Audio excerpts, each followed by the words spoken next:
तो फिर से आप सभी का स्वागत है आपके अपने YouTube चैनल एमएलटी क्लासेस में।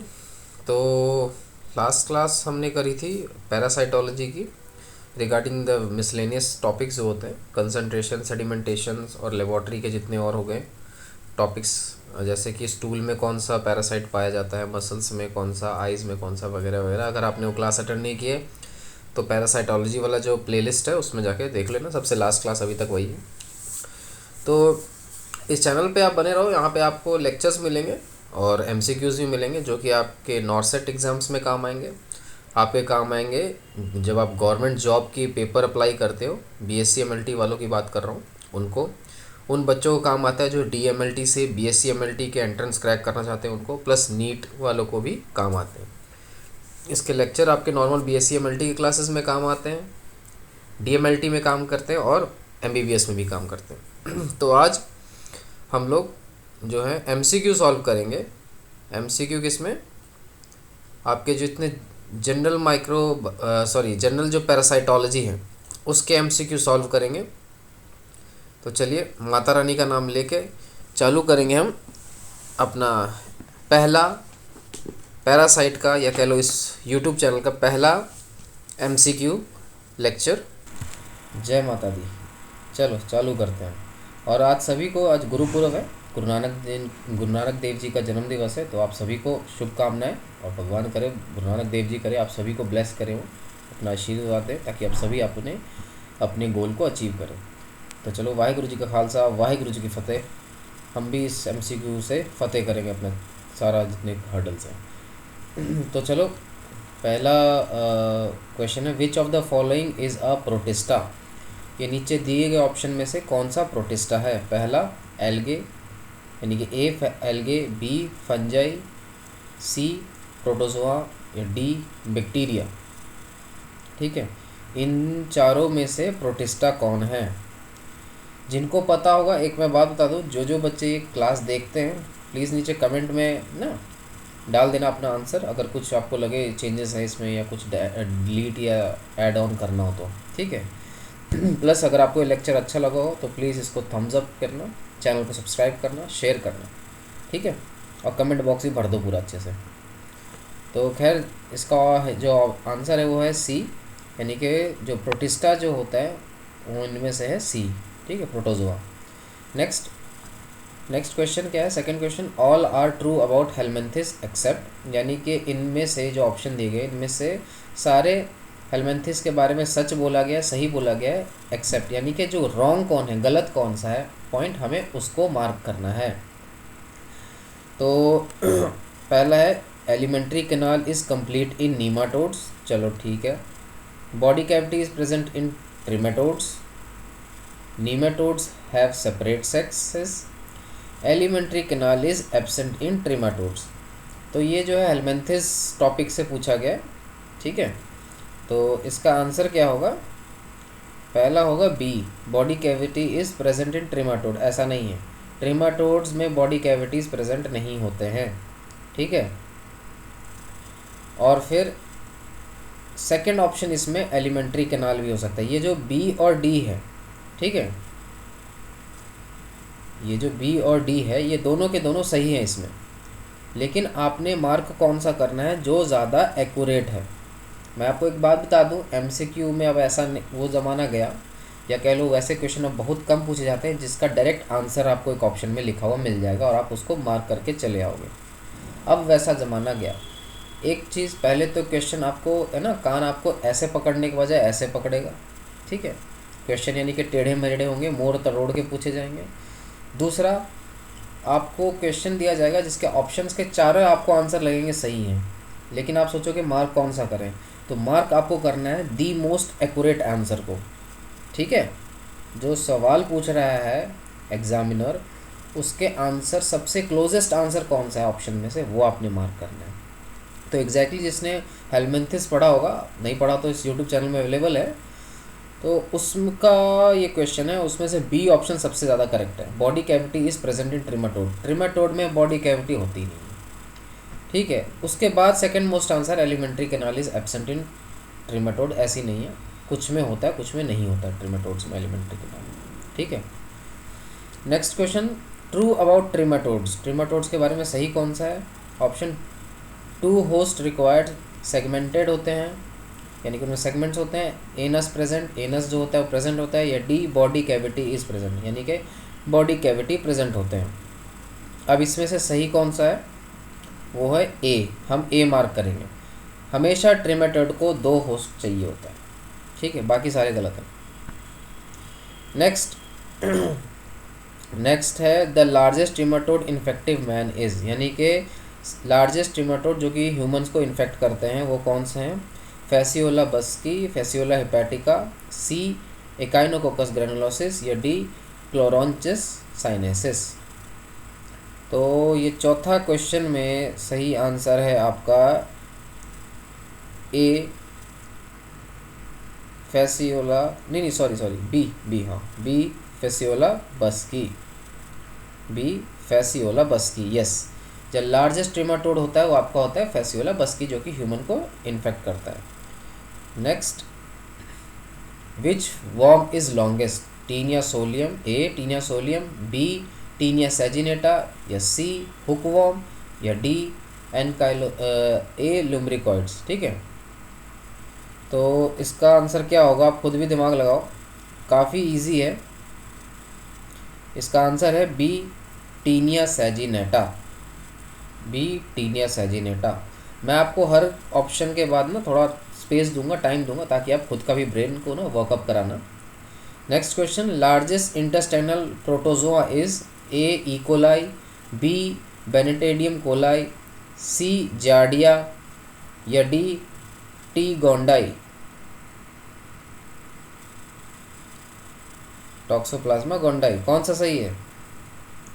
सबको पता होगा लार्जेस्ट इंटेस्टाइनल प्रोटोजोआ का नाम है बी बेनेटेडियम कोलाई, ठीक है।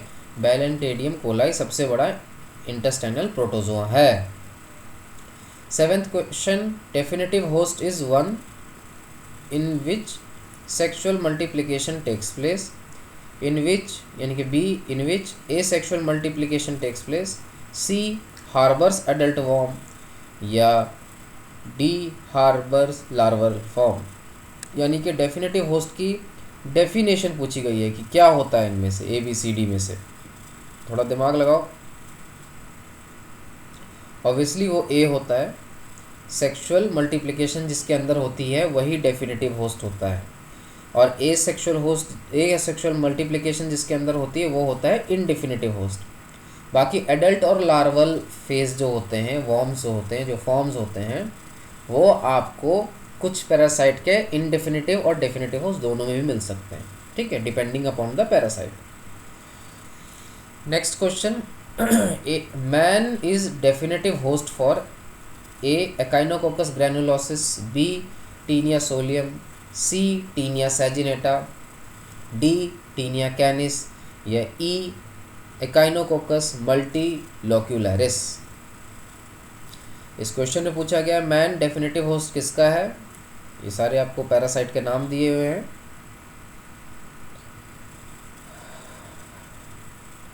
इसका ऑप्शन है बी है, सी भी है, ठीक है, बी और सी दोनों है, ठीक है, बी और सी दोनों है डेफिनेटिव होस्ट, ठीक है। इसमें आपका बी और सी दोनों आता है, ठीक है। तो ये ये जो ई है और डी है और ए है, इसमें मैन जो होता है वो आई एच होता है। अगर मान लो ऐसा क्वेश्चन है, हालांकि हर क्वेश्चन में आपको मैं बता दूं, ये थोड़ा मैंने आपको अलग सा डाला है ऑप्शन।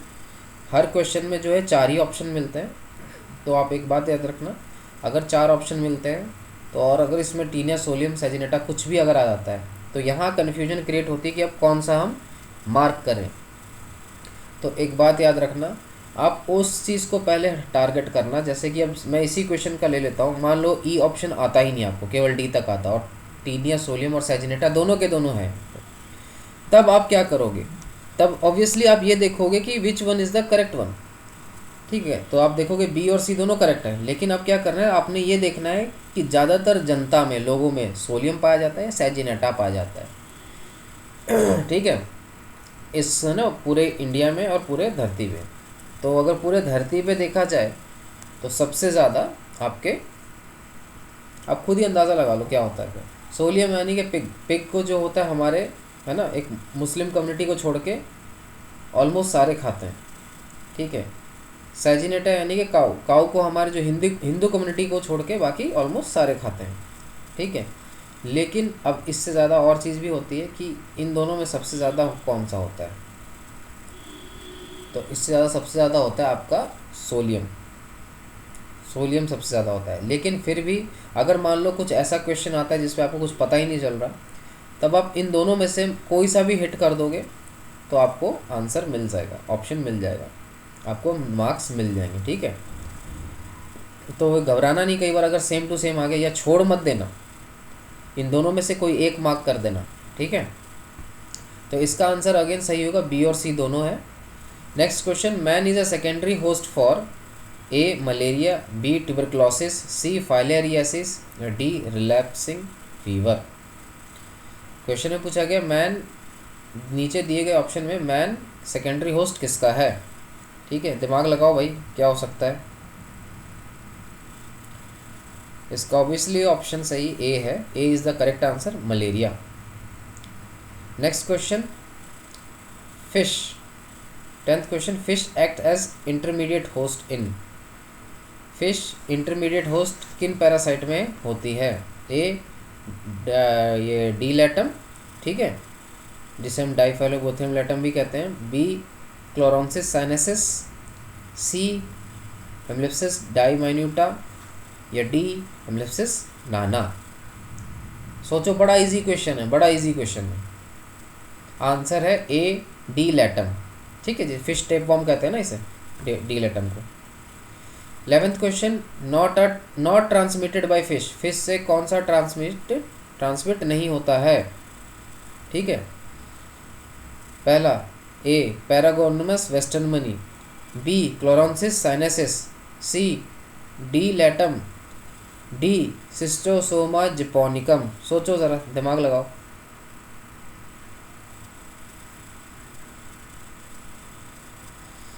मैं आपको आंसर बता देता हूँ। इसका सबसे पहला आंसर है, पहली बात तो इसमें आंसर दो है, ऑप्शन ए पैरागोनमस वेस्टर्नमनी और डी सिस्टोसोमा जेपोनिकम। बाकी क्लोरोंसिस साइनेसिस और डी लैटम दोनों के दोनों फिश से ट्रांसमिट होते हैं, ठीक है। तो अब ए और डी में सबसे करेक्ट ऑप्शन कौन सा है, आपको वो मार्क करना है। सबसे एक्यूरेट अगेन जो बात हुई वो है डी सिस्टोसोमा जेपोनिकम, ठीक है। D is the most correct answer of this question, ठीक है, okay. Next 12th question, simple life cycle requires A one host, B Clonorchis sinensis, C Diphyllobothrium latum, या डी सिस्टोसोमा जेपोनिकम। ऑब्वियसली ये तो आपको मतलब सामने ही दिख रहा है, ठीक है, ए ही है। बाकी इसमें बता दो, कॉम्प्लेक्स लाइफ साइकिल भी आ सकता है, complex host, double host, triple host, कुछ भी लिखा सकता है। लेकिन सिंपल में आपको मैंने डायरेक्ट आइडिया दे दिया है। बेसिकली ये क्वेश्चन बहुत ही ज़्यादा लो लेवल का है। Answer is a is the correct answer, ठीक है। Next 13 question, intermediate host is not required for parasite of which parasite, ठीक है, किस पैरासाइट के लिए हमें इंटरमीडिएट होस्ट नहीं चाहिए। ए टॉक्सोप्लाज्मा, बी सिस्टोसोमा, सी एनकाइलोस्टोमा, या डी फिश टेपवर्म जिसे हम डीलैटम कहते हैं। लगाओ भाई, ब्रेन लगाओ, अपना दिमाग लगाओ, क्या आंसर होगा इसके लिए।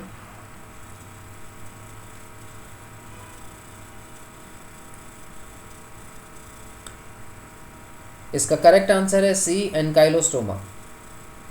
एनकाइलोस्टोमा ड्यूडेनल यानी कि हुकवर्म में हमें आईएच की ज़रूरत नहीं होती, इंटरमीडिएट होस्ट की ज़रूरत नहीं होती।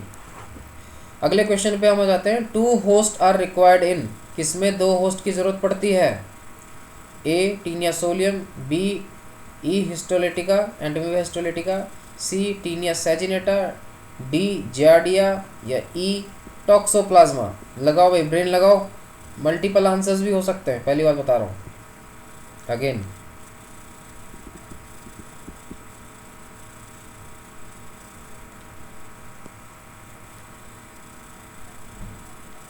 चलो मैं आंसर बताता हूँ अगेन, ये आपको वैसे ही क्लियर हो गया होगा। ए टीनिया सोलियम में होता है, सैजिनेटा में भी होता है, और ई टॉक्सोप्लाज्मा गोंडाई में भी होता है। टॉक्सोप्लाज्मा टॉक्सोप्लाज्मोसिस कॉज करता है, ये कैट से फैलता है, ठीक है, कैट और ह्यूमंस। ओके, तो 2 होस्ट इन 3 पैरासाइट में लगते ही लगते हैं, ठीक है। चलो, अगर मैं अगेन बोल दूँ ऐसा ही क्वेश्चन आ जाए विथ डी ऑप्शन, केवल ऑप्शन डी तक ही रहे, तो आप अगेन टीनिया सोलियम या सैजिनेटा किसी एक को भी हिट कर दोगे, आपको मार्क्स मिल जाएंगे, ठीक है। तो इसमें ये घबराने की ज़रूरत नहीं है आपको। नेक्स्ट क्वेश्चन 15 का है, which of the following parasite passes through 3 host. कौन से पैरासाइट 3 होस्ट में अपनी लाइफ पास करते हैं? ए फैसियोला हेपेटिका, बी फैसियोला बस्की, सी सिस्टोस्टोमा हिमाटोबियम, या डी क्लोरोंसिस साइनेसिस। लगाओ भाई, ब्रेन लगाओ अपना, सोचो।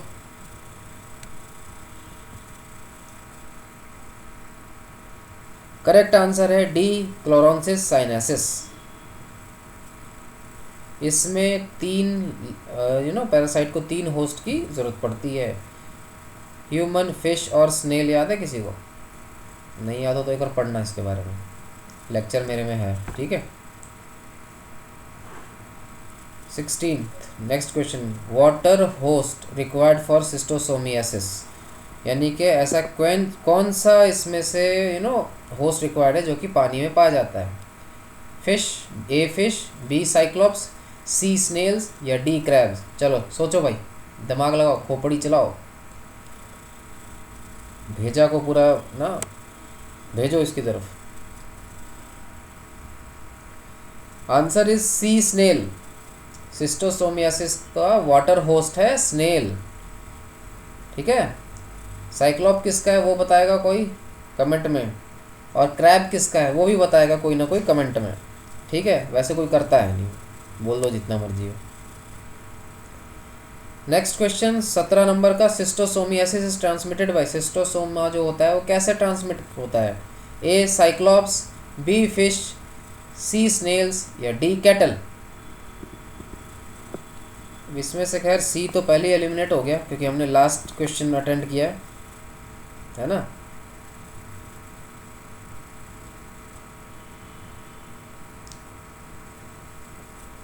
आंसर सी स्नेल ही है। मैं चाहे जो मर्जी बोलूँ, आपने राह से भटकना नहीं है, ठीक है। ऊपर वाले क्वेश्चन में 16 में हमने देखा था वाटर होस्ट सिस्टोसोमा का क्या है, स्नेल। तो ऑब्वियसली ट्रांसमिशन के लिए यहाँ पे ऑप्शन जो है दिया हुआ वो एक स्नेल ही दिया हुआ है जो इसमें सेट बैठता है, फिट होता है, ठीक है। तो जिसने सिस्टोस्टोमा नहीं पढ़ा, इस चैनल के पैरासाइटोलॉजी के प्लेलिस्ट में सिस्टोस्टोमा के ऊपर डेडिकेटेड वीडियो है, जाओ और शिकार करो उस टॉपिक का।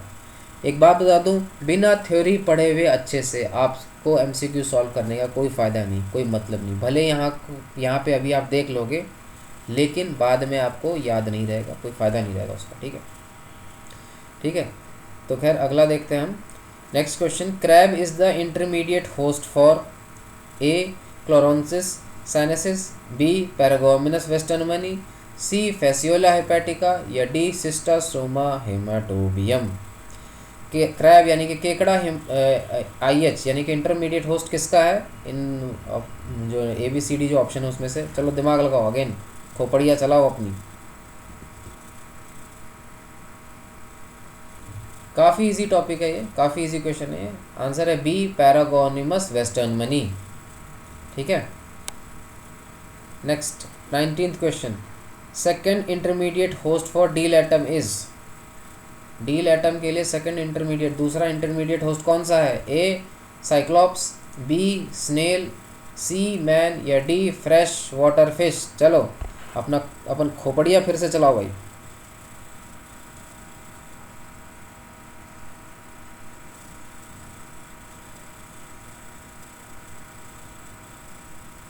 चलो मैं आंसर बताता हूँ, answer is D fresh water fish. जिसने पढ़ा होगा उसको याद रहेगा, जिसने मेरे लेक्चर लगाए होंगे उसको याद रहेगा, या कहीं और से भी पढ़ा हो तो भी याद रहेगा। मैं डील एटम के बारे में बता देता हूँ। इसका डेफिनेटिव होस्ट है मैन, इसका इंटरमीडिएट होस्ट है यानी कि फर्स्ट इंटरमीडिएट होस्ट है साइक्लोप्स, और सेकेंड इंटरमीडिएट होस्ट अभी जो हमने पढ़ा वो है फ्रेश वाटर फिश, ठीक है। नेक्स्ट स्लाइड की ओर बढ़ते हैं। नेक्स्ट स्लाइड की ओर बढ़ते हैं। नेक्स्ट स्लाइड नहीं, हमें नेक्स्ट स्लाइड नहीं बनना हमने। सॉरी 20वां question, Taenia saginata is a member of A Nematoda, B Cestoda, C Trematoda या डी प्लेटीहेलमिन्थस। चलो भाई, जिसने हेलमिन्थस क्लास लगाई होगी मेरे, उसे याद होगा। चलो भेजा लगाओ, इसमें दिमाग लगाओ।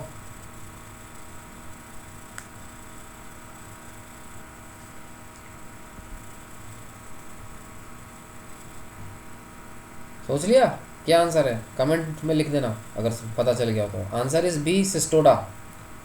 ठीक है, बी सिस्टोडा। एक मैं आपको अगेन बात बता दूं, इसमें भी दो ऑप्शन सही हैं, एक ए नीमाटोडा, दूसरा है B Cestoda, but the most accurate and close answer is Cestoda. क्यों, वो मैं बताता हूँ। आपने मेरा लेक्चर अगर अटेंड किया होगा तो उसमें आपने एक फ्लो चार्ट देखा होगा, उसमें नीमाटोड्स के अंदर ही आता है सिस्टोडा और दूसरा ट्रिमाटोड्स, है ना, ट्रिमाटोडा जो कि सी ऑप्शन है, वो दोनों आता है। और सिस्टोडा के अंदर आता है, सिस्टोडा कैटेगरी के अंदर आता है टीनिया सैजिनेटा। तो ऐसा नहीं कि नीमाटोडा गलत है, लेकिन नीमाटोडा और सिस्टोडा में से दी मोस्ट एक्यूरेट यानी दी मोस्ट ना ऑप्शन जो सही है वो हो गया Taenia saginata, because Taenia saginata Nematoda के सब कैटेगरी सिस्टोडा में होता है। ठीक है, तो आप सब कैटेगरी जो सबसे क्लोज्ड आंसर है ना, एक्यूरेट आंसर है, उसको टच करोगे हमेशा। ठीक है, आई होप मैं सही समझा पा रहा हूँ। नहीं समझा पा रहा हूँ तो प्लीज़ कमेंट में मुझे बता देना। ठीक है, मैं ऑब्वियसली धीरे धीरे इसकी क्वालिटी और एनहांस करूँगा लेक्चर्स की, आपके ना रिव्यूज़ ऐसे मुझे मिलेंगे उसके according. Next 21st question, smallest nematode, सबसे छोटा नीमाटोड कौन सा है? सबसे छोटू नीमाटोड कौन सा है? हेमलिप्सिस ए हेमलिप्सिस नाना, बी ट्राइक्यूरिस ट्राइक्यूरिया, सी ट्राइकिनेला स्पाइरालिसिस या स्पाइरलिस बोलो, या डी डीलैटम। चलो भाई सोचो।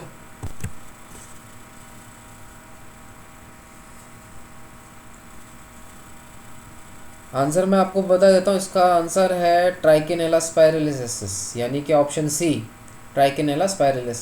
ये सबसे छोटू सा नीमाटोड है, छोटा नीमाटोड है। ठीक है, अगर कोई बोले कि भाई सबसे छोटा है ना ये प्लेटीहेलमिन्थस या सिस्टोडा कौन सा है, तो ऑप्शन होगा आपका एच नाना। ठीक है, जिसे हम डॉफ टेपवर्म भी कहते हैं, डॉफ यानी कि बोनानाटा। समझ गए? नेक्स्ट लास्ट क्वेश्चन है इस क्लास का। ठीक है, पार्थिनोजेनिक निमेटीहेलमिन्थस, इनमें से कौन सा पार्थिनोजेनिक निमेटीहेलमिन्थस है? Option A Schistosoma haematobium, option B Strongyloides stercoralis, option C Dracunculus medinensis या ऑप्शन डी नन, यानी कि ऊपर कोई भी नहीं है। लगाओ दिमाग भाई।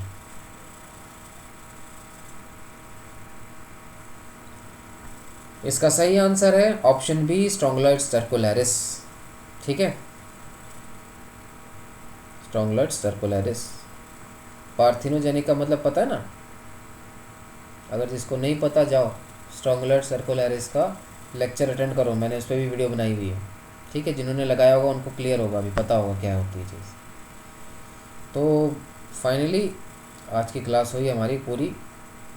आई होप क्वेश्चन अच्छा होगा। अगर आपको रत्ती पर भी फ़ायदा हुआ तो प्लीज़ इस चैनल को सब्सक्राइब करो, बेल आइकन को दबाओ, ताकि आपको नए जो नेक्स्ट वीडियोस हों उसके अपडेट्स आपको मिले, आपको अलर्ट मिल जाए, आपको नोटिफिकेशन मिल जाए। प्लीज़ इस वीडियो को लाइक करना, शेयर करना।